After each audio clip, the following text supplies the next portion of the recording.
বন্যা দেখতে এসে জলে তলিয়ে গেল 4 বন্ধু, উদ্ধার 3, নিখোঁজ 1। রিপোর্টার সমরেশ রায়, কলকাতা। আজ 17 সেপ্টেম্বর মঙ্গলবার পশ্চিম মেদিনীপুর জেলার অন্তর্গত আনন্দপুর থানার জগন্নাথপুরের ভেলাঘাটে 4 বন্ধু বন্যা দেখতে এসে তলিয়ে যায়। বেলা 11টার সময় 3 জনকে উদ্ধার করা গেলেও একজন নিখোঁজ নাবালক। জানা যায় বেশ কিছুক্ষণ ধরে জলের মধ্যে এদিক ওদিক করতে থাকে। এরপর রাস্তার এক প্রান্ত থেকে আরেক প্রান্ত জলের মধ্য দিয়ে যেতে শুরু করে 4 নাবালক।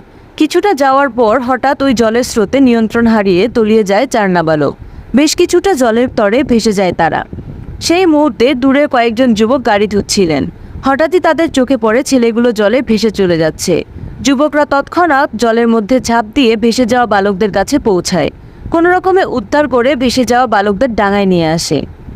4 জনের মধ্যে 3 জনকে উদ্ধার করা সম্ভব হলেও একজনকে খুঁজে পাওয়া যায়নি। দীর্ঘ 2-3 ঘন্টা ধরে তারা বিভিন্ন পদ্ধতিতে উদ্ধার কার্য চালায়। চিৎকার শুনে গ্রামের কয়েকশো মানুষ ছুটে আসে ঘটনাস্থলে। খবর দেওয়া হয় আনন্দপুর থানায়। দীর্ঘক্ষণ উদ্ধার কার্য চালালেও বিকেল 3টে পর্যন্ত এক নাবালককে উদ্ধার করা সম্ভব হয়নি। দীর্ঘ 4 ঘন্টা হয়ে গেলেও ঘটনাস্থলে পুলিশ পৌঁছায়নি। পরিবারের কাতর আর্জি যে কোনো মূল্যে খুঁজে দেওয়া হোক তাদের ছেলেকে। পরিবার সহ গোটা জগন্নাথপুর গ্রাম কান্নায় ভেঙে পড়ে। এলাকায় শোকের ছায়া নেমে আসে। কান্নায় ভেঙে পড়েন মহিলারা।